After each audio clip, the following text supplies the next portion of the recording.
수술하는 것 자체가 한 20%는 줄일 수 있고, 그로 인해서 잔여 각막 내피세포의 개수가 1200개 밑으로 내려가면은 각막 손상이 올 수 있기 때문에 추후에, 당장은 아니더라도 5년, 10년이 지난 뒤에 각막 혼탁으로 실명을 하게 될 수도 있습니다.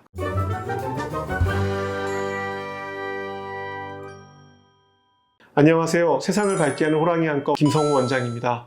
오늘은 지난 시간에 이어서 세 번째 시간으로 백내장 수술 동의서를 자세히 설명을 해드리겠습니다. 수술 동의서를 받는 이유에 거의 70%는 이 안내염이 무서워서 안과 선생님들이 동의서를 받습니다. 이게 수술을 하려면 이 그림처럼 이거를 절개를 하고 장비가 수술을 하고 나갑니다. 그러면 여기가 상처가 아물어야 되는데 완전히 아물려면 2주는 걸립니다.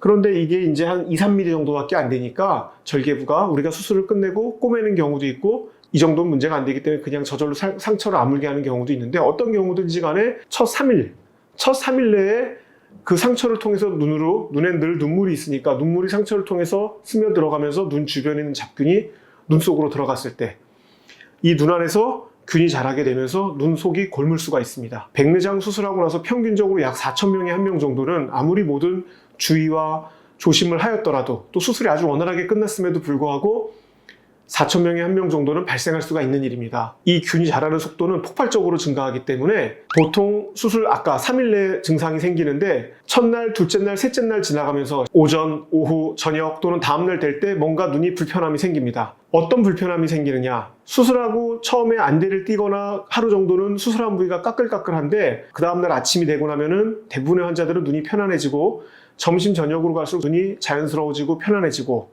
보이는 것도 안정이 되는데, 이 눈에 염증이 생기는 경우에는 마치 눈병 걸린 사람처럼 눈이 점점 빨개지고, 시력이 아침에 잘 보였던 게 오후로 들어가면서 점점 뭔가 좀 뿌얘지고 뿌연 게 날아다니고요. 경우에 따라서는 눈에 통증도 생기고 두통까지 옵니다. 근데 이게 약간 우리하고 기분 나쁘고 멍든 것 같은 통증이기 때문에 우리가 수술하고 나서 따갑거나 그런 것과는 조금 다릅니다. 그리고 눈이 부시다고 하는 분들도 있습니다. 그래서 이런 게 수술하고 첫 3일 내에 생기시면 밤에 응급실로 쫓아갈 일은 아니지만, 다음날 바로 수술하신 병원으로 찾아가셔서 별 문제가 없는지 확인받으셔야 됩니다. 그리고 나오는 게 이제 간혹 가다가 수술하고 나서 안압이 오르거나 또는 안압이 너무 떨어져서 고생하시는 분들이 있습니다. 그 이유는 이 보시다시피 이 눈 안에서 기구가 수술을 하기 때문에 일시적으로 염증이 생깁니다. 그러면은 안압을 조절하기 위해서 이 눈에서 만들어진 물이 방수라고 하는데, 이것이 원래 끊임없이 만들어지고 하수구를 통해서 끊임없이 빠지는데, 일시적으로 하수구가 좁아져서 물이 안 빠지는 경우가 있습니다. 그러면 안압이 올라서 수술한 날 당일 밤이나 다음 날 또는 둘째 날에 안압이 올라서 눈도 아프고 머리도 아팠다고 하시는 분들이 있습니다. 대개 이런 것들은 염증을 가라앉히는 약을 쓰고 안압약을 쓰면 좋아지니까 그렇게 걱정하실 일은 아닙니다. 다음은 수포각막병증이라는 게 있습니다.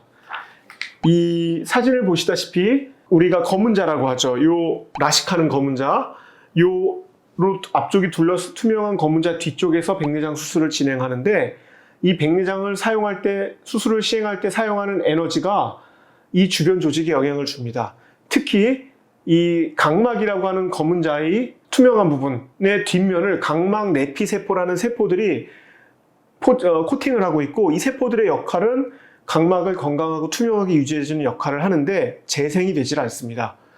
그런데 수술을 진행하면은 필연적으로 이 안에서 물도 흘러다니고 이 수술한 쪼가리들도 떠다니면서 각막 내피세포에 손상을 주는 것이 당연한 일입니다. 이런 눈 안에 수술을 하고 나면은 그 수술의 스트레스 자체로 인해서 평균 약 20%에서 30%까지 정상적인 수술을 하는 것 자체가 각막 내피세포의 밀도를 떨어뜨린다고 되어 있습니다. 각막 내피세포의 밀도가 1200개 밑으로 떨어지면은 각막의 기능이 잘 유지가 되지 않을 수 있고, 800개에서 600개 밑에까지 떨어지게 되면은 거의 예외 없이 각막이 허옇게 혼탁이 발생을 합니다.